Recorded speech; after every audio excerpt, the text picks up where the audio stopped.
courtroom filled with the quiet buzz of anticipation. The judge, a figure of unquestioned authority, sits high on the bench, his gavel ready to render judgment. At the defendant's table stands a woman, her expression calm, her posture unwavering. To everyone watching, this appears to be just another routine case, another moment of justice being served. But what no one in that room knows, not the judge, not the clerks, not even the gallery, is that this seemingly ordinary hearing is about to expose far more than a legal matter. This is not just a story about law and order. It's about assumptions made in an instant, the weight of authority wielded without a second thought, and the power of identity revealed in the most unexpected way. What happens when the person everyone thinks they've figured out turns out to be someone they never imagined? What unfolds when the truth not only challenges the system, but forces those within it to confront their own preconceptions?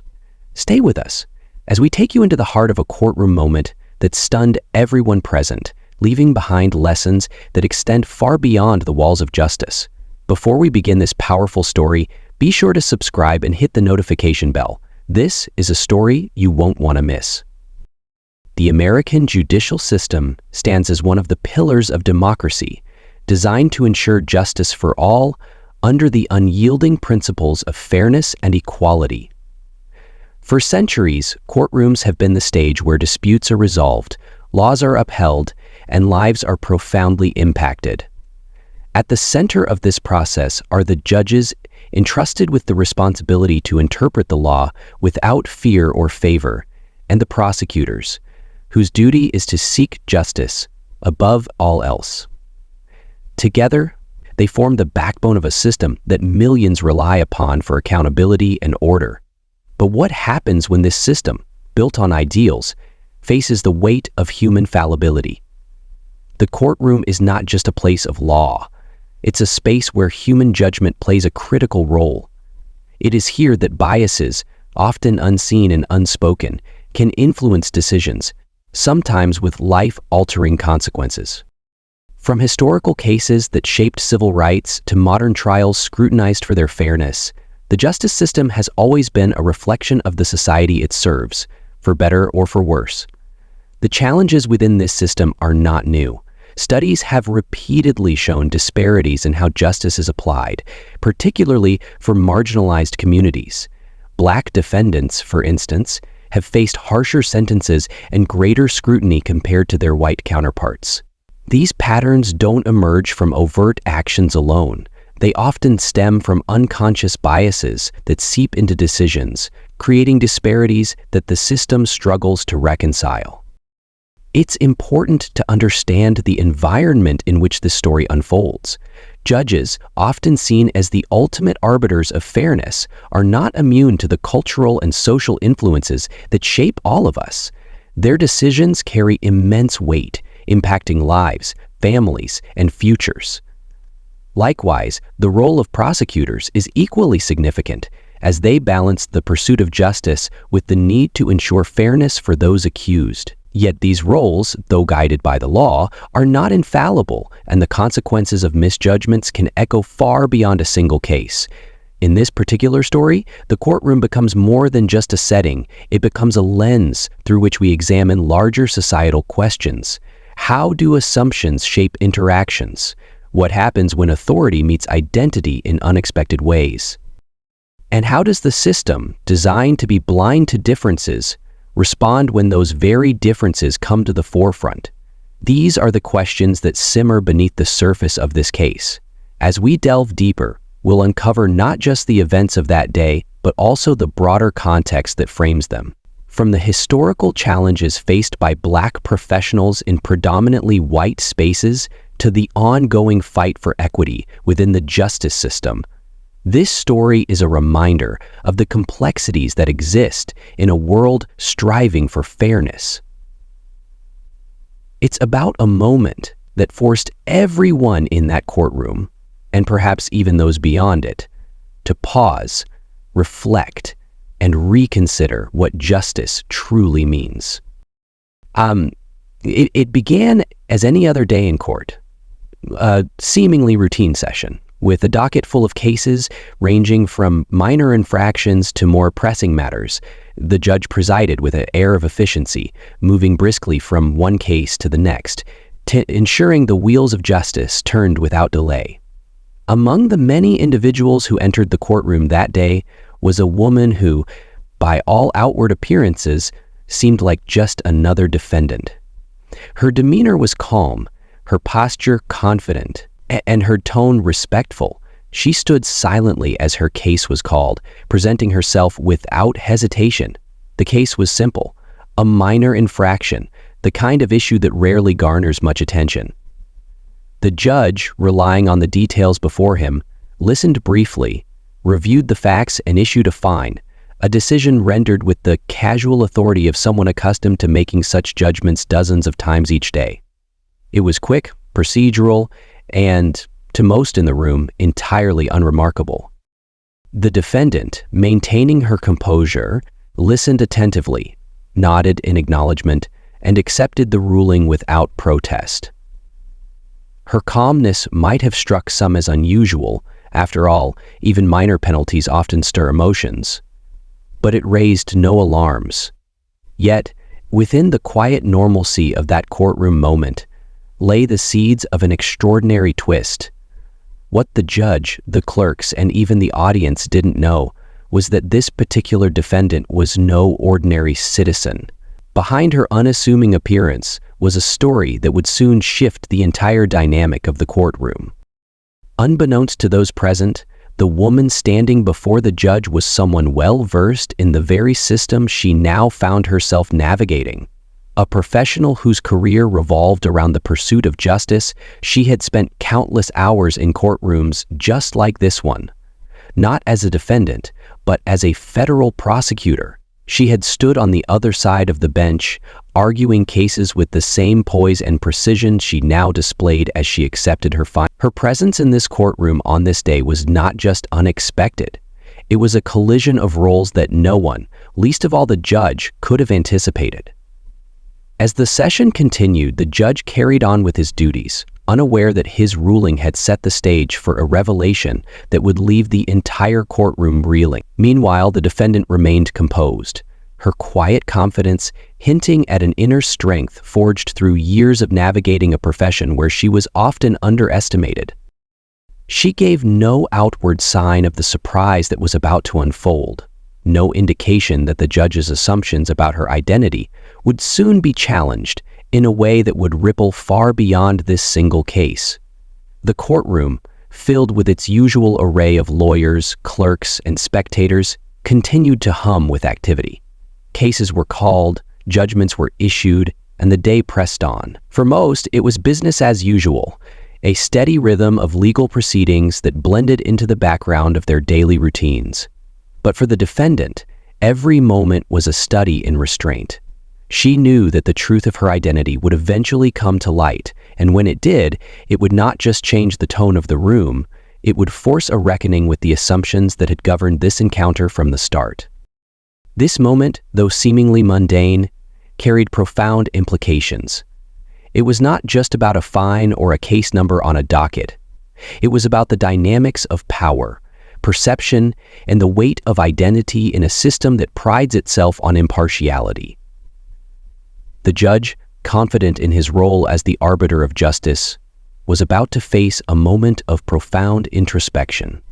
And for the woman at the center of it all, this was more than a personal experience.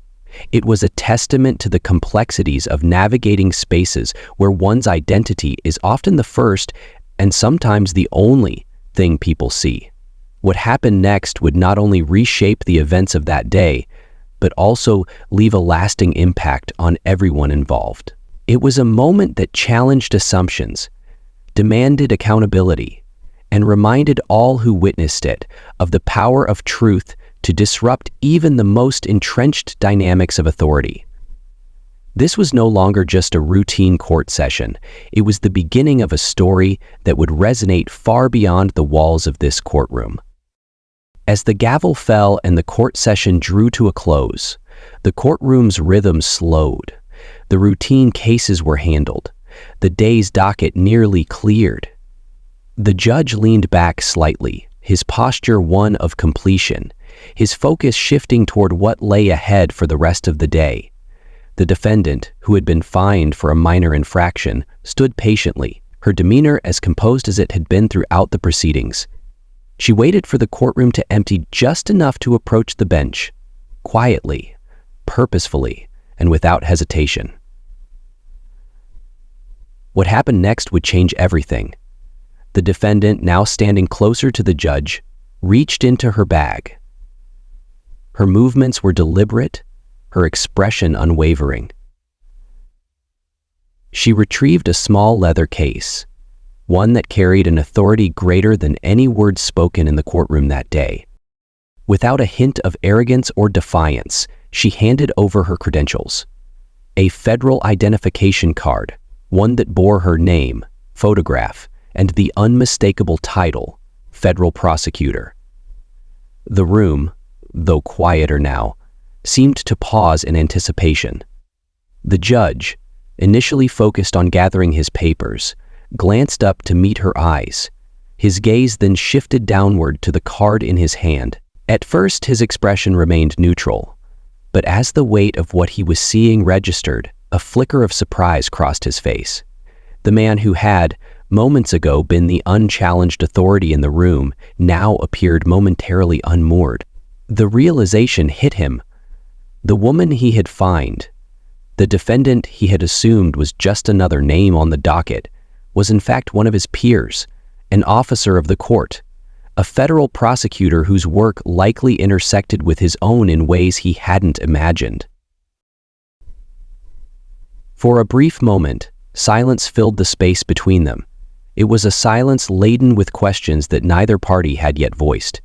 Did he recognize her name now that he had seen it? Did he question the assumptions he had made when he first saw her? And most importantly, what would he say, or not say, next? The power dynamic in the room shifted almost imperceptibly. The judge, a figure of authority whose word had been final just moments ago, now stood in the presence of someone whose professional role demanded equal respect. The realization wasn't just startling, it was humbling. His widened eyes, the slight stiffening of his posture, and the quick, almost reflexive glance back at the defendant revealed a mix of emotions: surprise, discomfort, and perhaps a dawning sense of self-awareness. For her part, the prosecutor remained calm. Her posture, as steady as ever, reflected not triumph, but a quiet confidence. She hadn't revealed her identity to undermine the judge or challenge his authority. She had done so because transparency mattered. The truth of who she was couldn't remain hidden, not in this courtroom, not under these circumstances. Her credentials were a testament to her work, her qualifications, and most importantly, her right to be seen for who she truly was. The judge's mind seemed to race as he processed what had just unfolded. This was no ordinary defendant. This was someone who had likely spent years studying the law, someone who understood its nuances, its flaws, and its potential for justice. Or injustice. She wasn't here to prove a point. She was here because the system, despite its principles, had once again shown how assumptions could cloud even the most routine of cases. The tension in the room grew, not because of conflict, but because of what this moment represented. For the judge, it was an unspoken reckoning, a chance to reflect on the decisions he had made, the assumptions he had carried, and the implications of those choices. For the prosecutor, it was a moment of quiet victory, not over the judge, but over the biases she had likely faced countless times before. This was her reality, a professional who, despite her position and accomplishments, often had to navigate spaces where she was seen first for her appearance, her race, or her gender, and only later for her expertise. As the judge handed back her credentials, his expression softened. There were no grand apologies, no dramatic reversals of his ruling, just a simple nod of acknowledgement. But that nod carried weight. It was an admission, however subtle, that he now saw her differently. It was a moment of recognition, one that would stay with him long after the courtroom emptied. The courtroom staff, now gathering their things to leave, seemed unaware of the significance of what had just transpired, but for the judge and the prosecutor, this moment would linger. A reminder that justice isn't just about the laws we follow, but the biases we challenge and the humanity we bring to every decision. This wasn't just a turning point in the case, it was a turning point in perspective, one that would ripple far beyond the confines of this single courtroom. This moment in the courtroom, while seemingly isolated, speaks volumes about the broader issues that persist within the judicial system. It is a system that, on paper, guarantees fairness and equality under the law, yet in practice, it often reflects the biases, assumptions, and prejudices of the society it serves. The interaction between the judge and the federal prosecutor was not just a singular event, it was a mirror revealing the deeper layers of systemic challenges that many face every day.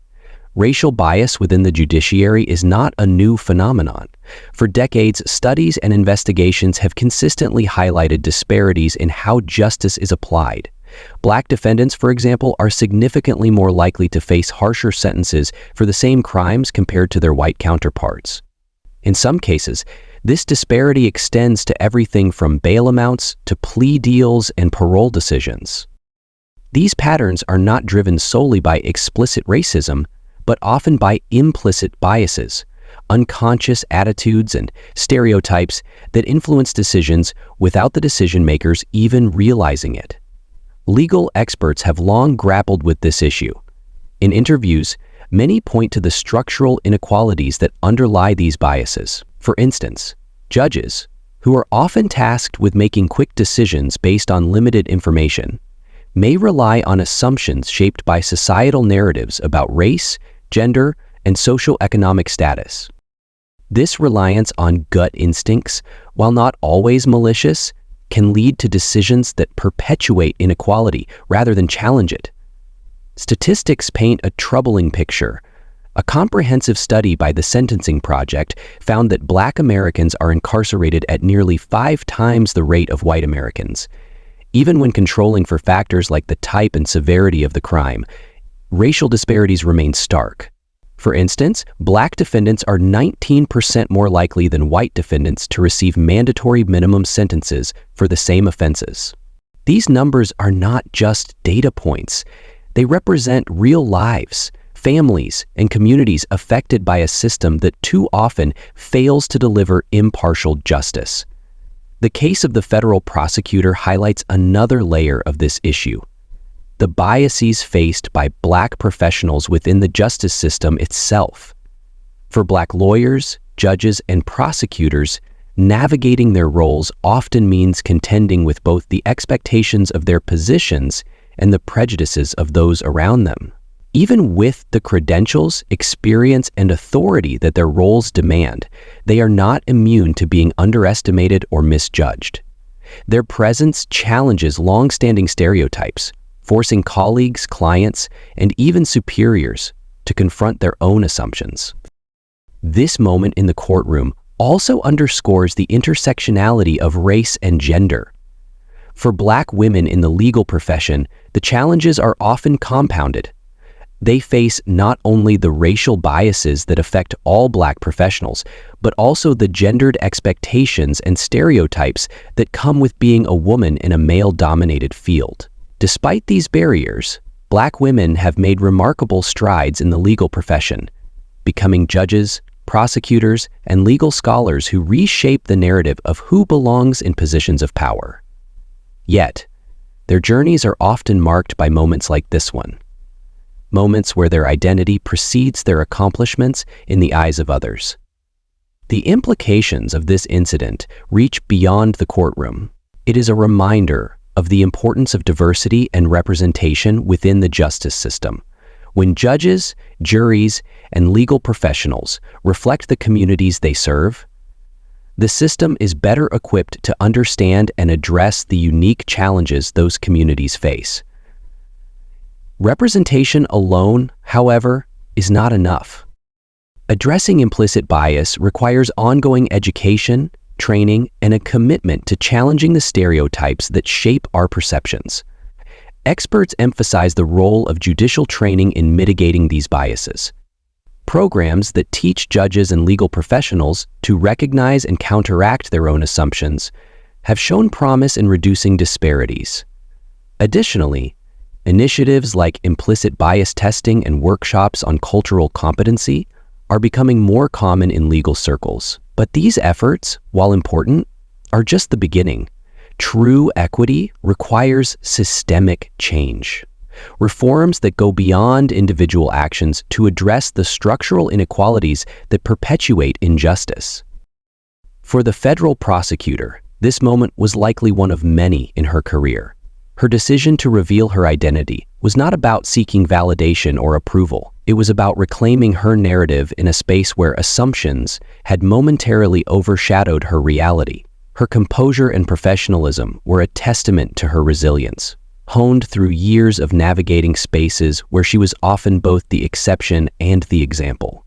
For the judge, this interaction may have been a wake-up call, a chance to reflect on how assumptions, even unintentional ones, can shape decisions.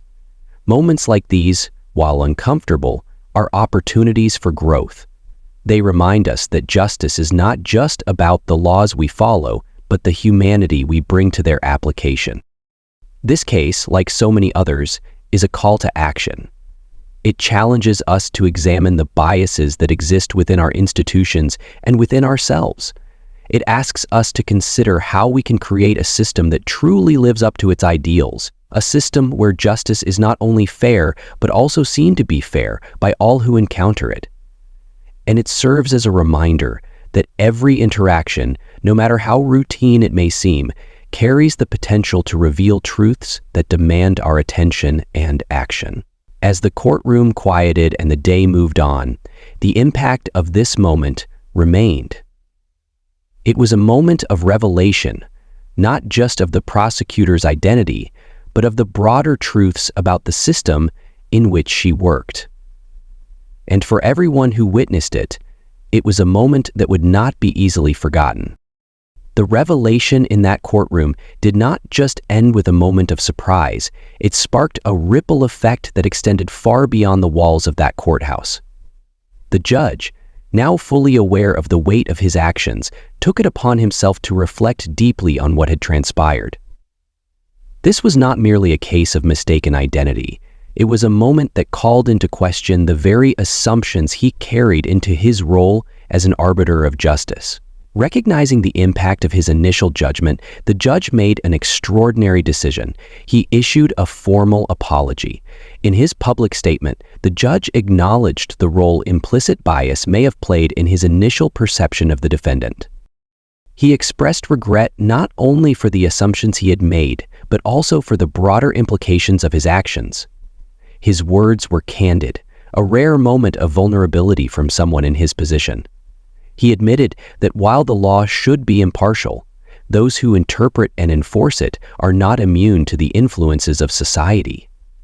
His apology resonated, sparking discussions about accountability within the judiciary and the importance of confronting personal biases head-on. The prosecutor, for her part, responded with grace.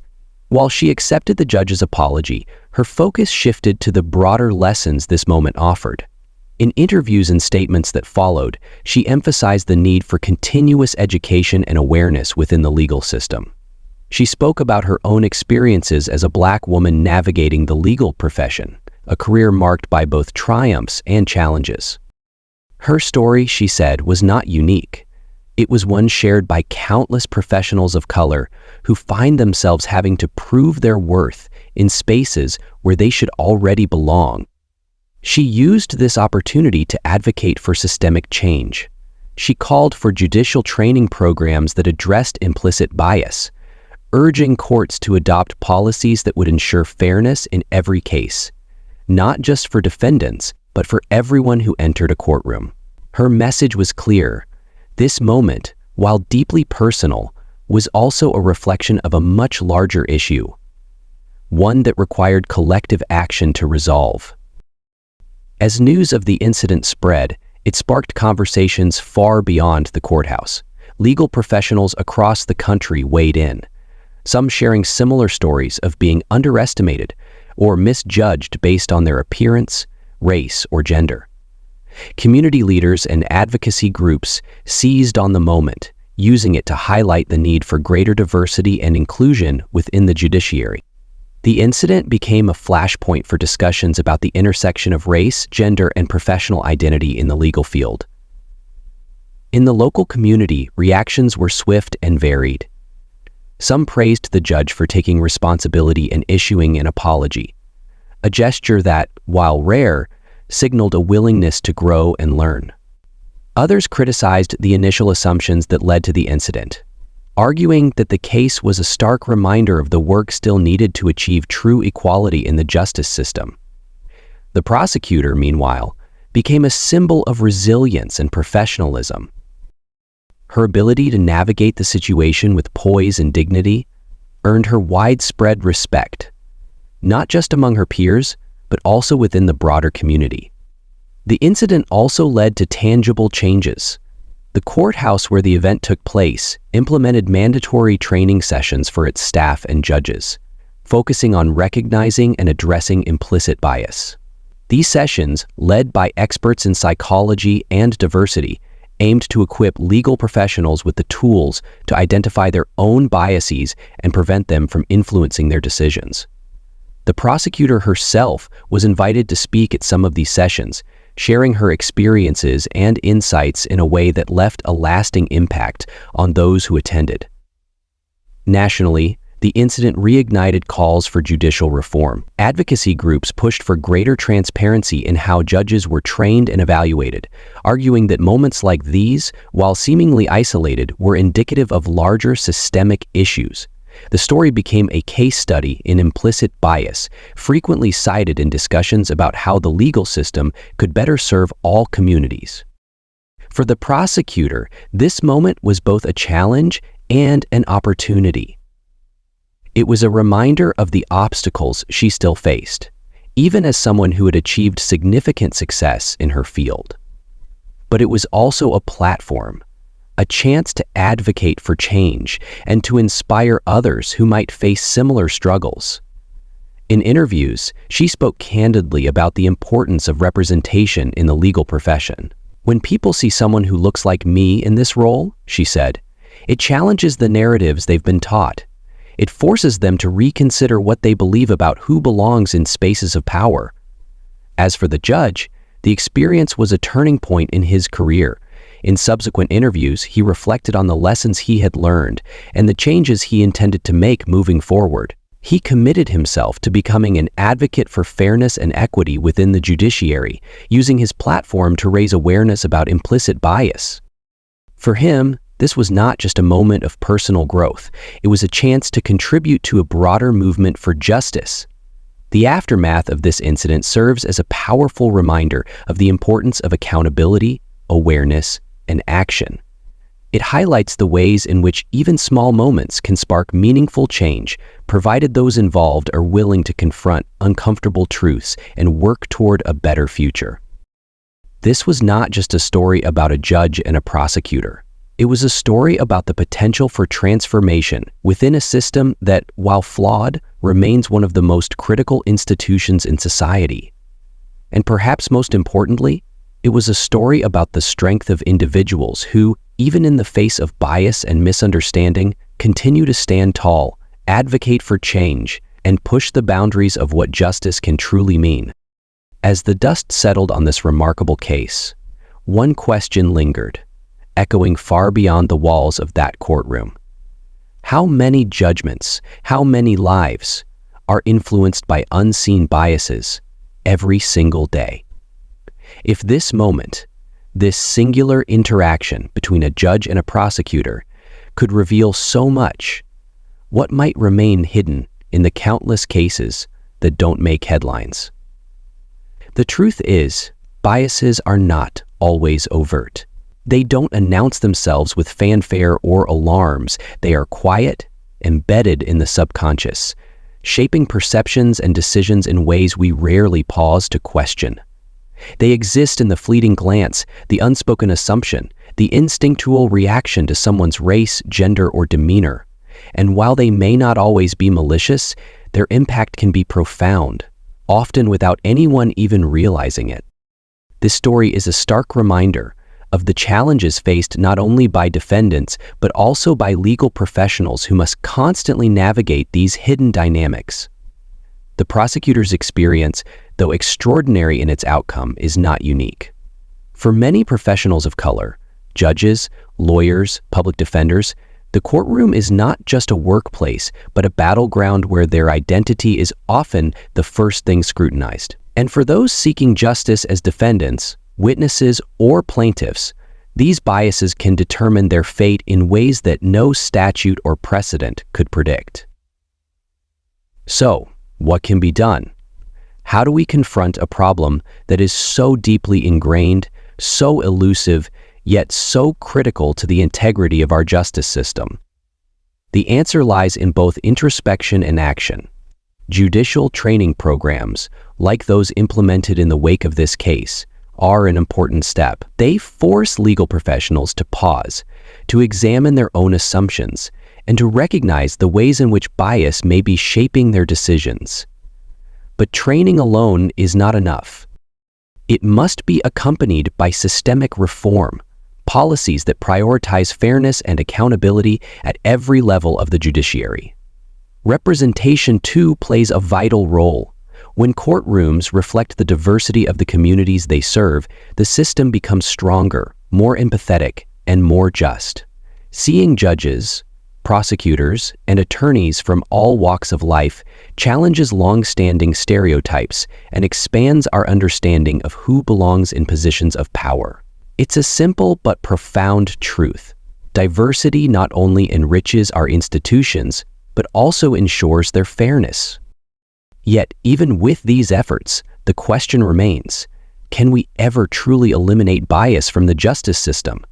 Is impartiality a cornerstone of democracy?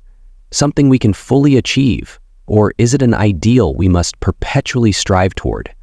These are not easy questions, nor are their answers straightforward. But what is clear is that moments like this one, moments of discomfort, revelation, and growth, are opportunities to move closer to that ideal.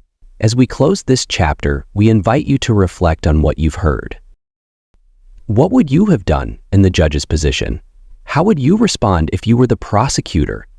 And most importantly, what steps do you think our society must take to ensure that justice is truly blind, not only to race, gender, or status, but to every bias that might cloud its vision?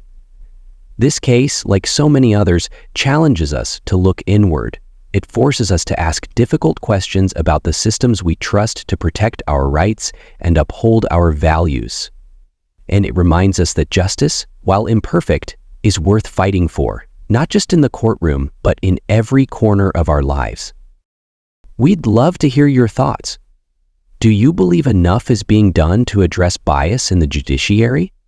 What changes would you like to see? Share your opinions in the comments below, and don't forget to subscribe for more stories that explore the deeper truths behind the headlines. This is not the end of the story, but the beginning of a larger conversation, one that touches every aspect of justice, equality, and fairness. Thank you for joining us, and we look forward to exploring more stories that matter with you. As we bring this story to a close, let us take a moment to reflect on what we've witnessed. This was more than a tale of a courtroom revelation. It was a window into the complexities of our legal system, a reminder that even the most structured institutions are influenced by the perceptions, biases, and humanity of those within them. We've seen how one moment, a routine case, a simple assumption, can spark a ripple effect of introspection and change. The interaction between a judge and a prosecutor became a powerful testament to the importance of identity, representation, and accountability. It reminded us that while the law may be written in black and white, justice is lived in shades of experience, perception, and understanding. This story leaves us with questions that demand further exploration. How do we continue to confront the biases that shape our world? How can we ensure that every courtroom, every decision truly upholds the principles of fairness and equality? These questions are not easy to answer, but they are necessary if we are to create a system that serves everyone with integrity and impartiality. And yet, as much as this story was about the challenges of justice, it was also a story of resilience. The prosecutor's composed strength, her willingness to navigate the moment with grace, stands as a beacon for those who face similar struggles. Her experience reminds us that change often begins in the most unexpected moments, and that progress is driven by those who refuse to be defined by others' assumptions. As we move forward, we invite you to stay engaged, to think critically about the stories we share, and to join us in exploring the deeper truths that shape our society. The story you've just heard is part of a larger conversation about justice, equity, and the power of human connection. These are themes that resonate not only in courtrooms, but in every aspect of our lives. Next time, we'll take you on another journey, one that challenges the status quo and sheds light on an untold chapter of history. It's a story of courage, determination, and the fight for justice against all odds. Trust us, you won't want to miss it. If you found this story compelling, don't forget to like this video, subscribe to our channel, and hit the notification bell so you're the first to know when we release new content. Your support allows us to keep sharing these important stories. Thank you for joining us today, for lending us your time and your attention as we uncover the layers of a story that continues to matter. Remember, the journey toward justice is not a single step. It's a path we walk together, one story, one conversation, at a time. Until next time, stay curious, stay engaged, and stay committed to the truth.